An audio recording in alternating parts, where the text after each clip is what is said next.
Bem-vindo, bem-vinda a mais um encontro de reflexão bíblica com o professor Jung Musung. Hoje, Mateus 25, capítulo 25, versículos de 14 a 30, nós estamos usando como tema a nossa responsabilidade social e a alegria da recompensa. Trata-se de uma passagem do Evangelho bastante conhecida, né? Que conta a história de 3 servos que recebem os bens do patrão e a maneira como cada um deles administra. Eu estou fazendo um pequeno resumo, porque como é uma passagem conhecida e bastante grande, fica o convite para que você leia aí direto na Bíblia, né? É sempre um bom exercício de ter a Bíblia na mão e fazer a leitura, e assim a gente ganha tempo para poder refletir sobre essa passagem, que termina dizendo mais ou menos assim, porque a todo aquele que tem será dado mais e terá em abundância, mas aquele que não tem, até o que lhe tem será tirado. E aí, quanto ao empregado inútil, joguem-no lá fora na escuridão, aí haverá choro e ranger de dentes. Eu estava comentando aqui com o professor Jung que muita gente interpreta essa passagem a partir da lógica do merecimento, como se fosse um elogio do evangelho à meritocracia, e também as ideias de que Deus abençoa quem tem dinheiro com mais dinheiro e que tira dinheiro de quem já não tem dinheiro, né? Enfim, uma justificação desse processo que nós temos hoje de maior concentração de renda. Estou dando essa pista para o professor Jung para que ele possa comentar para a gente. Jung, por Vamos favor. lá. O capítulo 25 de Mateus tem 3 narrativas sobre o evangelho. Desculpe, sobre o reino de Deus. Nós vimos na semana passada quando o reino vai acontecer, e depois, na semana que vem, a gente vai discutir no juízo final, quando é que vem o momento de que entra ou não sai do reino de Deus. E no meio tem mais ou menos o caminho, vamos dizer assim, né? E aí é um pouco essa ideia de que o Senhor dá um valor, né? E é interessante que Jesus usa como exemplo, para fazer sua metáfora, o sistema financeiro, né? Que é assim, tem dinheiro, porque isso aparece claramente no final. Olha, um que guarda, que coloca na terra, diz, olha, você poderia pelo menos ter colocado no banco, ou no emprestado dinheiro, etc. Então, aí o pessoal realmente usa essa leitura, né? Pode usar dizendo, ó, tá vendo? Riqueza é bênção e vai tirar também dos pobres. A chave interessante, para responder um pouco essa questão do Alan colocou, é a seguinte: a recompensa pelo que se fez não é dinheiro. Não é assim, participe da riqueza que eu tenho agora, a minha empresa cresceu, vou te dar uma participação, vou te dar algumas ações e você vai ganhar, vai ter 5% do capital. Não é isso.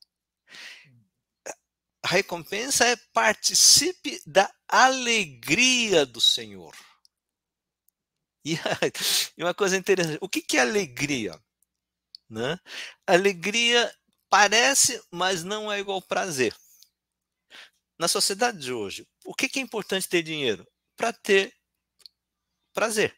Prazer de viver numa casa boa, prazer de comer um prato que custa R$ 2.000, porque é especial e te dá um prazer. Prazer de viajar, de ter iate, prazer de todo mundo olhar para você, porque olha, esse cara tem dinheiro.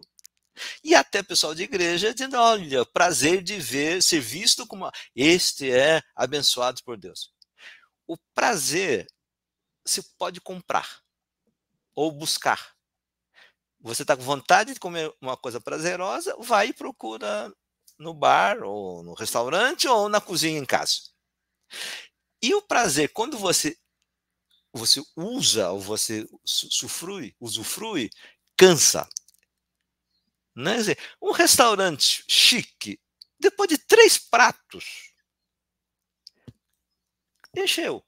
E quando você... Não, 5, ótimo, 6, tá. Depois, não quero mais. Não, cansei. Então, o prazer tem limite. Então, o prazer a gente pode controlar e acaba. Eu tenho que esperar passar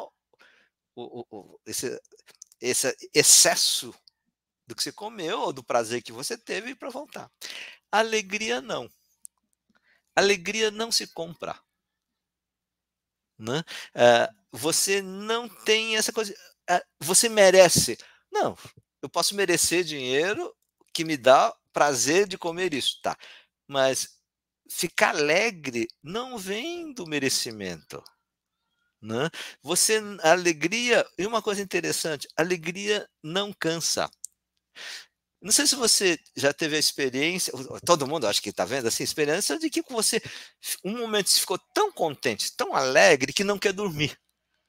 Né? Quando era criança, a gente fazia isso, né? Você faz um esforço danado para não morrer, para não dormir, porque eu estou alegre. Então, a alegria é diferente.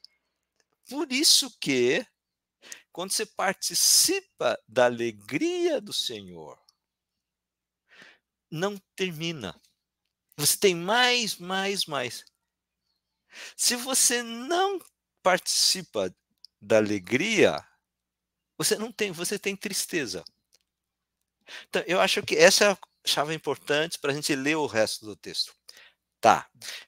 E qual é o papel dessa dimensão da responsabilidade ou do caminho para o reino? Né?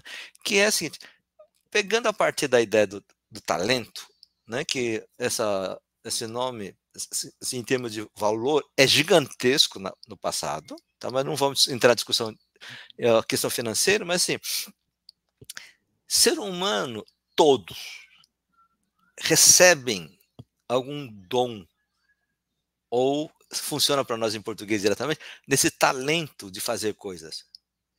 Tem gente que nasce com mais talento do que outros, mas todos têm. Né? Por exemplo, eu não tenho o menor dom para música. O pessoal fala, canta. Não, gente, é um horror. Por favor, não me façam cantar, porque vocês vão sofrer. Né? Ótimo. Eu tenho um talento mais racional de ler, de discutir. Isso.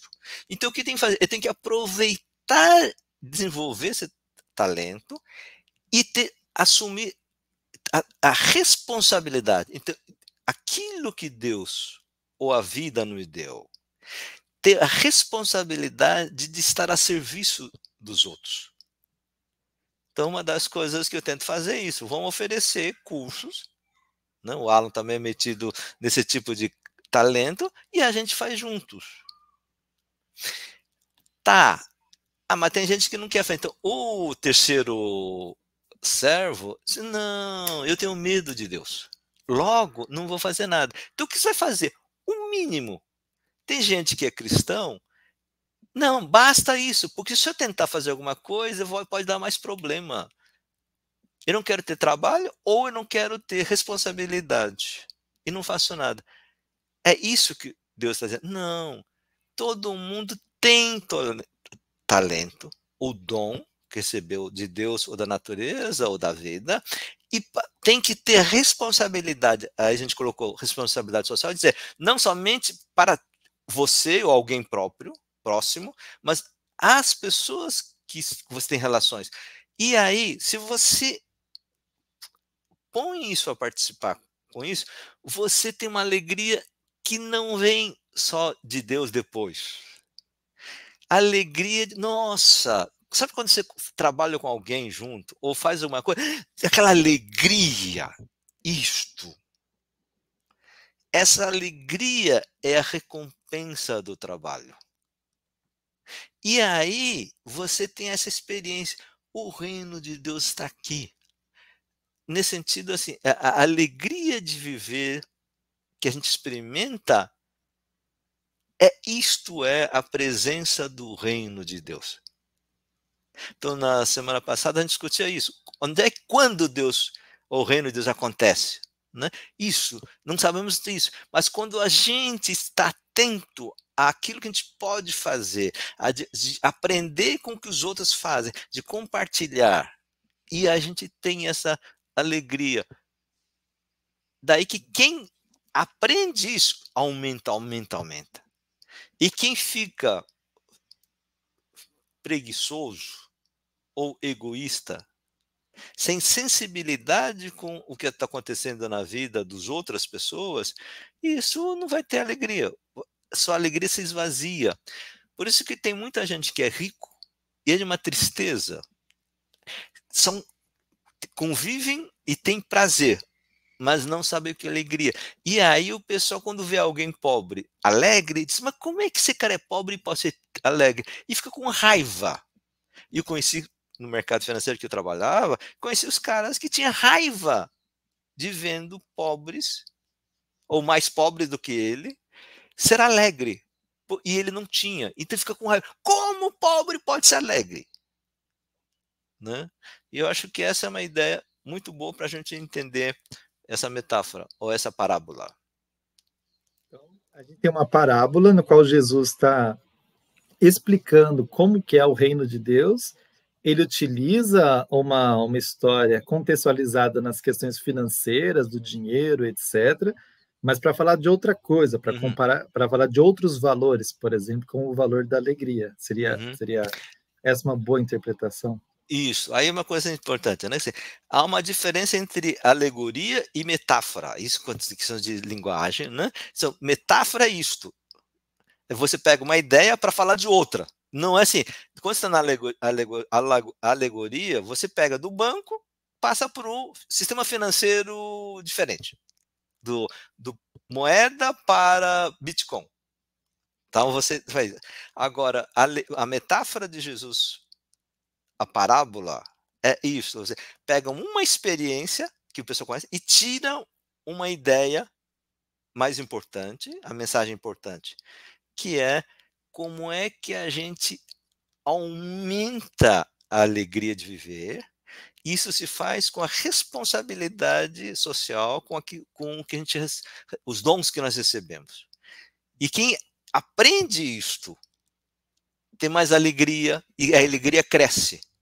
E os que acham que não vai nesse caminho, vai se esvaziando, vai perdendo, então perde a alegria de viver e só fica uma vida triste, né? Muito bem, nosso tempo acabou. A gente convida cada um e cada uma de vocês a prosseguir nessa catequese de Jesus sobre como é o reino de Deus, o que é o reino de Deus. Semana passada, a reflexão sobre a passagem da prudência, hoje sobre os talentos. Na próxima semana, uma parábola muito famosa sobre o julgamento final. Convidamos vocês a nos acompanharem nessa caminhada. Tchau, tchau, Jung. Um abraço. Tchau, tchau.